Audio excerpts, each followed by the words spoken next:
Wow. What's up, guys? So today I will be working on the Banshee. Got my filters in here. If you guys have been following the channel, these are my old pod filters, and I recently got an aluminum airbox, which I have sitting in here. It's not yet mounted, but these original pod filters didn't fit. These are the ones that I had hooked right up to my carb. These didn't fit in here, which I can't blame the manufacturer. It was listed in the ad. I just wasn't paying attention. But in the ad, they did tell you which filters to get, so I had to order them. That's why I was waiting. I have them right here. They're uni filters. You can see the comparison right there. Height-wise, about the same. But what's nice about these is you can press them down so that they can fit inside, because there's not really that much room along here. So the fact that I can squish them down to fit in there is pretty cool. And then once they're clipped up, they won't be squished anymore, of course. So the big difference really isn't height, it's the opening, the diameter, circumference. You can see how much bigger this uni is. And I like uni filters anyway. So you might be wondering why I chose uni air filters over every other air filter. Well, obviously I chose uni because they're the best air filters on Earth. Right? Man, don't you know that everybody says the same shit about their own product? Everyone says their shit's the best. Why the f*** would you listen to that? I don't know, but I do like uni air filters. I've used them on multiple quads. I've never had any issues with them. So that's why I chose these, and they were quite a bit cheaper than the K&Ns. Also, if you watched in the last video, I went over, if I was going to get the K&N style that would fit in there, I think they were, 38 bucks each was the cheapest I could find. And these were like $14.95 each. So for the pair, it was cheaper than even just one K&N. So that's why I went with the unis. Hopefully they'll work out just fine. So let's crack one of these puppies open, see what it looks like. Let's see what the hell we got here. Not legal for sale or use on California pollution. What? Just another reason not to live in California.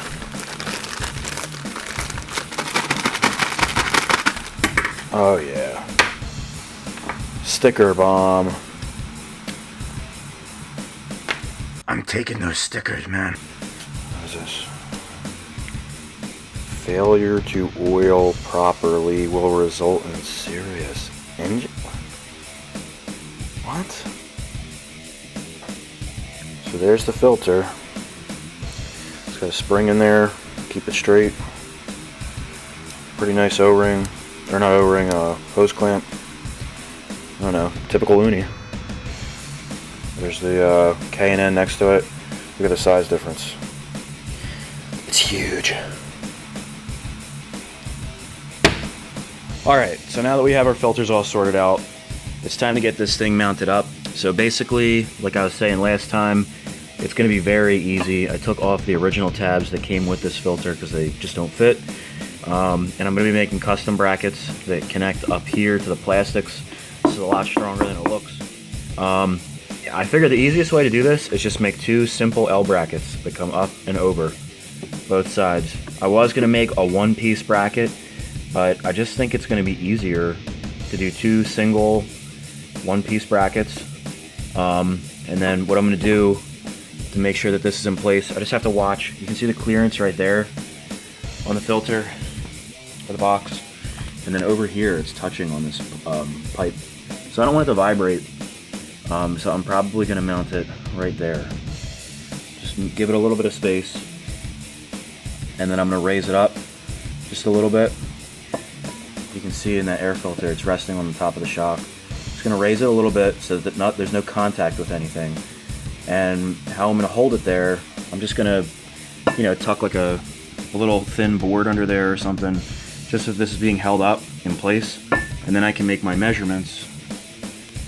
Or I might make it with like a piece of paper or something, just like a prop, just a piece coming up and then over, and then I'll make it out of steel or maybe aluminum, but probably steel. Just bend an L in it, and it's really just as simple as putting the two bolts in and throwing the air filters in.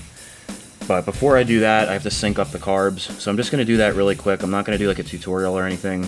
If you guys are interested in looking at a tutorial, I might make one of those in the future, but South Texas Banshee has a great one on how to sync up your carbs. So anyways, I'm going to get to syncing the carbs first, just so that once I have this mounted up, I don't have to take it back off to sync the carbs. So I'm going to do that now.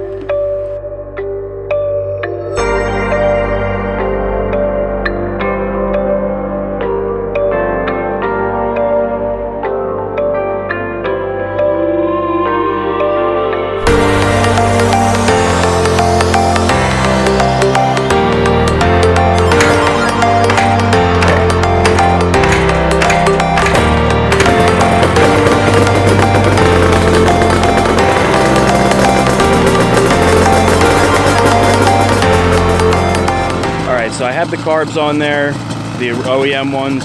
I got them synced up, and they're tuned pretty well. I just put the pod filters on for now, just so that I could get an idea of how it's running, make sure these carbs did work well.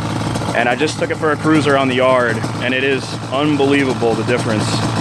I mean, all the sputtering and stuff that it used to be doing completely stopped, and the power is really smooth, and it has way more torque, It's unbelievable. So I'm just gonna throw on the helmet cam and just do like a quick run around the yard. I can't do anything crazy because it destroys the lawn and the neighbors will call the police, but I'll just show you real quick and you'll be able to hear the difference. It just sounds so much better.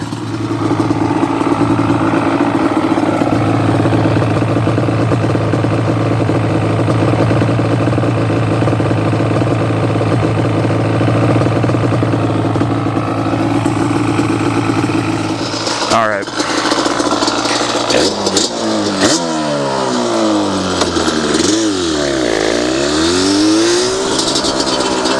So you'll probably hear right away, if you watched my other videos, that like weird sputtering thing that it used to do is just completely gone.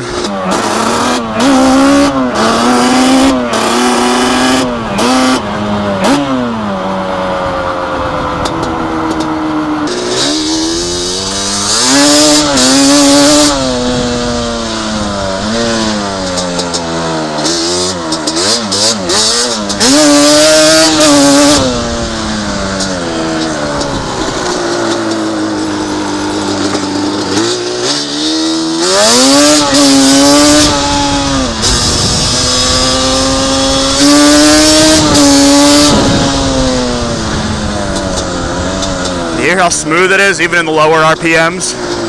It wasn't like that before. And it pulls power wheelies. But really, really easy.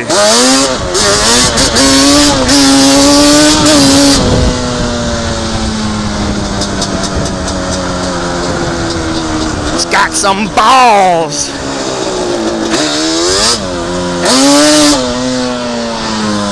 Wheels are spinning.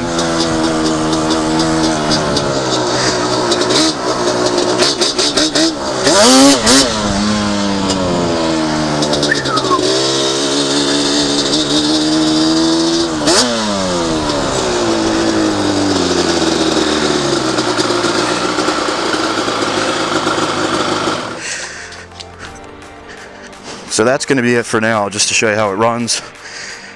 So now I just have to fab up my Airbox, get that on there, and it seems like it's jetted right, but I really only ran it for probably, it's been idling for probably 20 or 30 minutes, but I probably only rode it for maybe 5 or 10 minutes. So I'll get the Airbox on there. Right now I'm going to go out and get some hose clamps for the boots, because I don't have them, and I want to make sure everything's mounted up right before I make the brackets. So I'll see you guys in a little bit. I'm gonna hit the gym and pick up the brackets, and we'll pick it up from there. Alright, so I just got back from the gym and the hardware store, and would you believe they didn't have anything that I was looking for?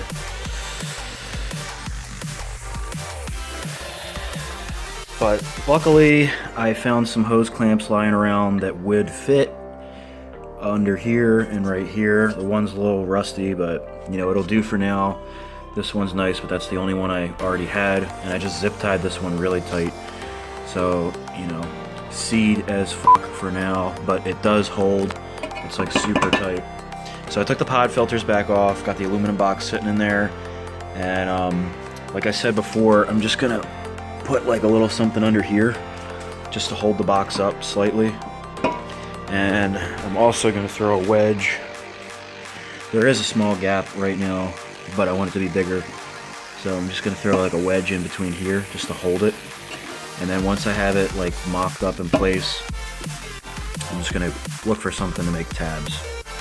Alright, so you can see I use some simple stuff here. Paint mixer, just to wedge that in between the pipe.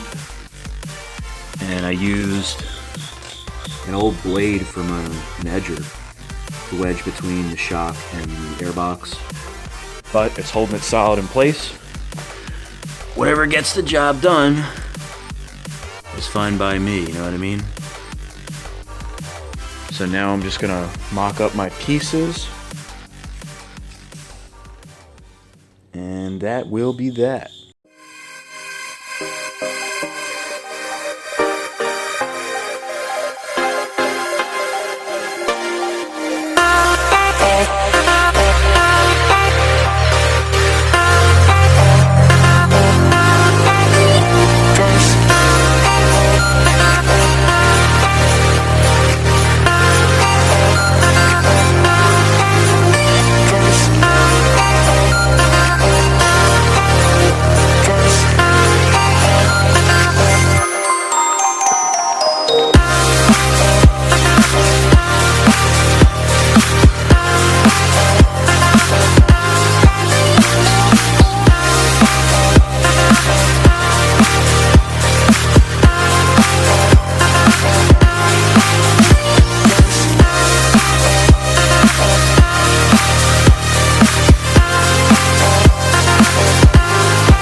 Alright guys, so as you can see, I'm doing this a very primitive way.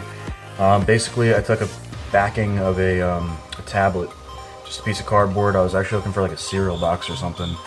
And I just kept folding it and cutting it and measuring, not precisely, just, you know, mocking things up with a pencil until I got it to fit just about right. And then what I'm going to do is just flatten this out, and I'm going to make a piece, I'm going to put this on top of a piece of aluminum, trace it, cut it out, and then I'll just round the edges, drill holes in this and in the plastic, and then I'll see where it lines up with the airbox, make my marks, and I'll drill holes there.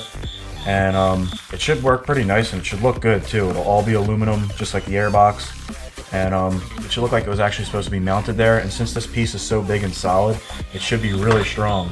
I originally was going to put these two pieces of steel individually and bend them into L's and use these individually on each side, and that probably would have worked, but I don't think it would have looked like it, you know, was supposed to be there. And also, they're not super heavy, but you know, they're steel, so these are a little bit heavier than even a piece of aluminum that's a little bit bigger would be.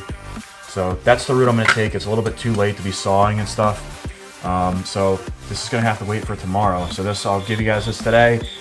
Please remember to comment, like, and subscribe if you haven't already. Hit that little bell next to your subscribe button so that you are notified every time you get new videos posted up. I appreciate it, guys. Always appreciate your comments and everything, and the thumbs up button. I'll see you guys tomorrow. Hopefully we'll have this Banshee all set and done and take it for a quick rip. Thanks for watching, guys.